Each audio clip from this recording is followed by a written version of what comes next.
বাংলাদেশের সংখ্যালঘু হিন্দুরা কতটা সুরক্ষিত তা নিয়ে নানা প্রশ্ন অনেক সময় ধরেই চলছে। আর এই সংখ্যালঘুদের ওপর যাতে আর হামলা না হয় তা নিয়ে এক প্রকার কড়া বার্তা জারি করেছিলেন বাংলাদেশের অন্তর্বর্তী সরকারের প্রধান উপদেষ্টা মোহাম্মদ ইউনূস।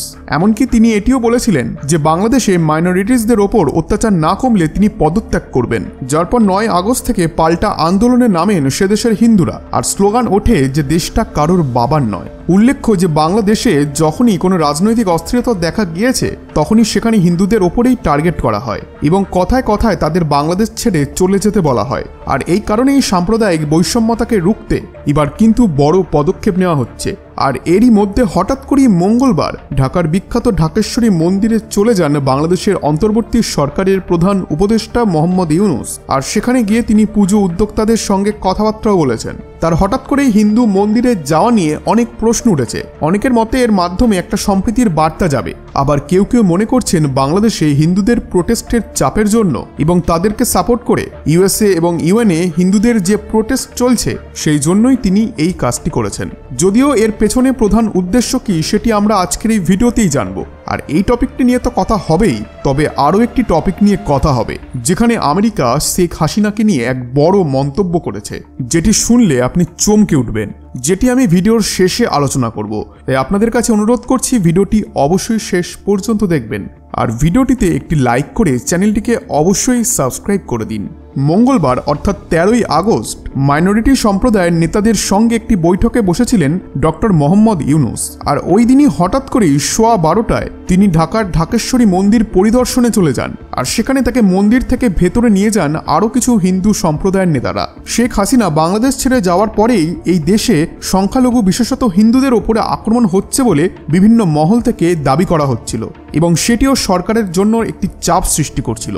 সেই পরিস্থিতিতেই তিনি মন্দিরে গিয়ে হিন্দু কর্মকর্তাদের সঙ্গে কথা বলেন। ডক্টর ইউনূসকে যখন জিজ্ঞাসা করা হয় যে তার মন্দিরে আসার কারণটা কি, তখন তিনি বলেন যে আমি আসলে বাংলাদেশে একটি বড় রকমের বিভেদের আওয়াজ শুনছি। আমি মনে করি যেন পরিবারের মধ্যে কোনো পার্থক্য না থাকে, কোনো বিভেদ না থাকে, আর এই প্রশ্ন আসা উচিত নয়। তিনি এরপর এটিও বলেন যে আমাদের গণতান্ত্রিক যে আকাঙ্ক্ষা সেখানে আমরা মুসলমান হিসেবে নই, হিন্দু হিসেবে নই, বৌদ্ধ হিসেবে নই, মানুষ হিসেবে বিবেচিত। আমাদের অধিকারগুলো সবার আগে নিশ্চিত করা হোক। আর এদিকে বাংলাদেশের ঢাকার ঢাকেশ্বরী মন্দির গোটা পৃথিবীর কাছেই অত্যন্ত পরিচিত একটি নাম। এপার বাংলায় যদি থাকে কালীঘাট, তাহলে ওপার বাংলায় রয়েছে ঢাকেশ্বরী। এতটাই প্রসিদ্ধ এই মন্দির। আর এই মন্দিরটি কোনো সাধারণ মন্দির নয়। বলা হয় এই মন্দিরে 800 বছর ধরে হিন্দুরা পুজো করে আসছে।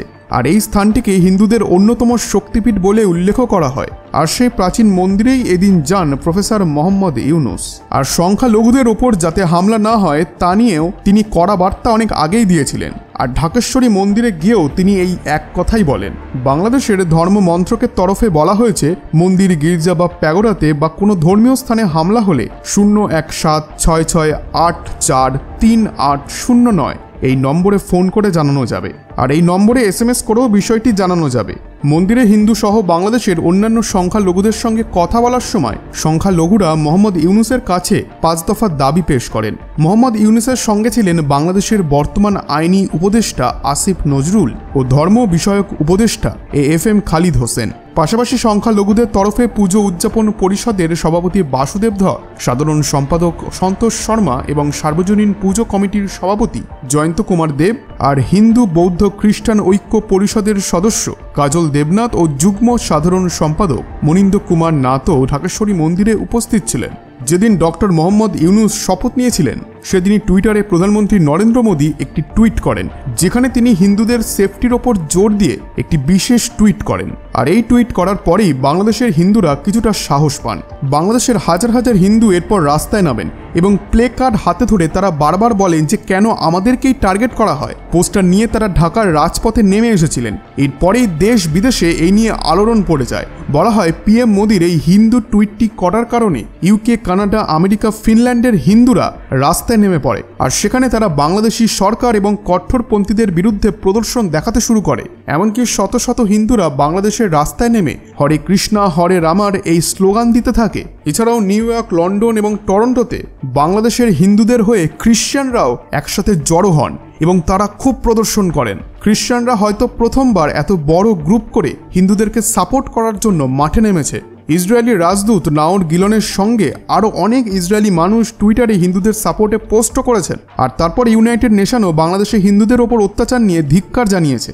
এই কারণে অনেক ক্রিটিক্স মনে করছেন যে বাংলাদেশের ওপরে চারিদিক থেকে এত প্রেশার আসার কারণেই ইন্টারিম গভর্নমেন্ট মন্দিরে যেতে বাধ্য হন। এদিকে শেখ হাসিনা বাংলাদেশ ছেড়ে চলে যাওয়ার পর থেকে বাংলাদেশে হিন্দুদের বাড়ির ওপর এবং মন্দিরে একের পর এক ঘটনা ঘটেছে বলে খবর আসে। সব মিলিয়ে 205টি এই ধরনের হামলার ঘটনা ঘটেছে বলে দাবি করা হয়। শেষ পর্যন্ত হিন্দুদের সুরক্ষার জন্য, সেখানকার সংখ্যালঘুদের সুরক্ষার জন্য বাংলাদেশের অন্তর্বর্তীকালীন সরকার ঠিক কী পদক্ষেপ নেয় সেটি এখন দেখার। আর মঙ্গলবার ডক্টর ইউনূসের সামনেই পুজো উদযাপন কমিটির সভাপতি জয়ন্ত কুমার রায় ক্ষোভ উগরে দেন। তিনি বলেন, যখনই সরকার পরিবর্তন হয় কেন আমাদের ওপরে অত্যাচার করা হয়। তিনি বলেন যে এই ছাত্র জনতার মধ্যে কি আমাদের হিন্দু ভাই বোনেরা মারা যায়নি? আমাদের কি এতে কোনো অবদানই নেই? তাহলে মন্দির কেন পোড়ানো হয়? আমাদের ব্যবসাকে কেন লুটপাট করা হয়? এই ব্যাপারে ডক্টর মোহাম্মদ ইউনূস বাংলাদেশের হিন্দু সহ অন্যান্য সংখ্যালঘুদের উদ্দেশ্যে বলেছেন যে অধিকার সকলের জন্যই সমান, কোনো ভেদাভেদ করবেন না। দয়া করে আমাদেরকে সাহায্য করুন, আপনারা একটু ধৈর্য ধরুন, আমরা ব্যর্থ হলে তারপরে সমালোচনা করবেন। এই মুহূর্তে আমাদের একটু সময় দিন। আপনারা বাংলাদেশের নাগরিক, আপনাদের সাংবিধানিক অধিকার আছে, সেই অধিকার আপনাদেরকে নিশ্চিত করা হবে। এখন বন্ধুরা, এটি তো গেল বাংলাদেশে ডক্টর ইউনূসের মন্দির দর্শনের কথা, কিন্তু এখন একটি বড় খবর বেরিয়ে আসছে যেখানে বলা হচ্ছে বাংলাদেশ ভারতের ওপর চাপ সৃষ্টি করার জন্য শেখ হাসিনার বিরুদ্ধে এফআইআর দায়ের করেছে। এখন বাংলাদেশ বলতে পারে যে ভারত এক অপরাধীকে তাদের দেশে আশ্রয় দিয়েছে।